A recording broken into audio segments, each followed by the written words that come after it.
Good old fire department food.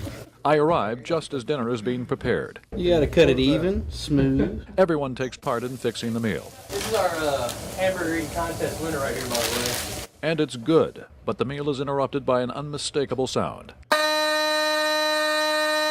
The men spring into action, answering the call for a fire alarm at a local business. Units are responding to 310 Lakeview Boulevard. It turns out to be a false alarm, and we head back to the station. That's a way of life in the firehouse. A roller coaster, up and down. 1 minute you're sitting on the couch watching a good movie and a nice warm atmosphere, and the next minute or so you're outside risking your life. So why do they do it? To me, it's a passion. I enjoy what I do because I enjoy the fact that I go out there and we do things for the community, to better serve for them, to help them out, to teach them, to educate them, and of course, to keep them safe. Another call, this time for a medical emergency, and we're off again. Are you being treated for the lymphoma? The patient is stabilized and the ambulance arrives. Medical training is a big part of the job. We try to get as ready as we can for anything. It could be a stub toe, it could be a cardiac arrest, it could be a mass casualty incident. You never know what you're going to be going to, so you want to be prepared for everything. The crew works like a well-oiled machine. I know how the other guys think. They know how I think. And when we get on scene, and if it's a big incident, I feel confident with everything they do, and they feel confident with everything I do. In this day and age, with our smartphones and tablets and laptops at our disposal, all this technological wonder at our fingertips, some folks may ask, are these fire poles actually used by firemen responding to a call? Or are they simply a reminder of a simpler time? Well, the answer to that question is yes. It's mostly just for speed and, to keep us from using the stairs.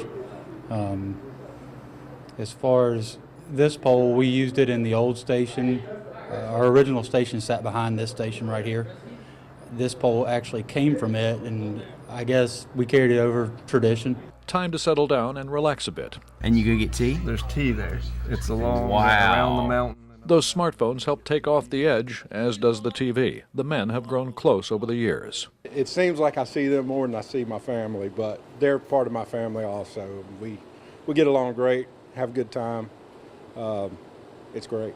Time to get some shut-eye, never knowing when that sleep will abruptly end. But it's a quiet night. And you see how it goes? It's just got a little hole in the end, okay?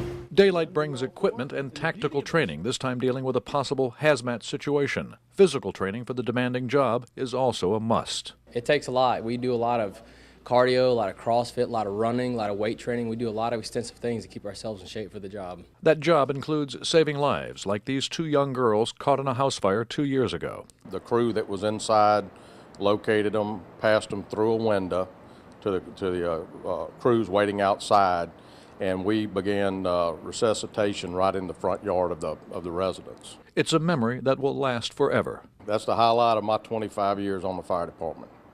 Why is that? It's not often you get to save somebody. You get to see a lot of death and destruction. It's rare that you actually get to save a life. A tribute to the crew hangs on the wall of the firehouse. It's also a reminder of a rare and worthy calling. There's a true inner need in a fireman to help people, truly help people.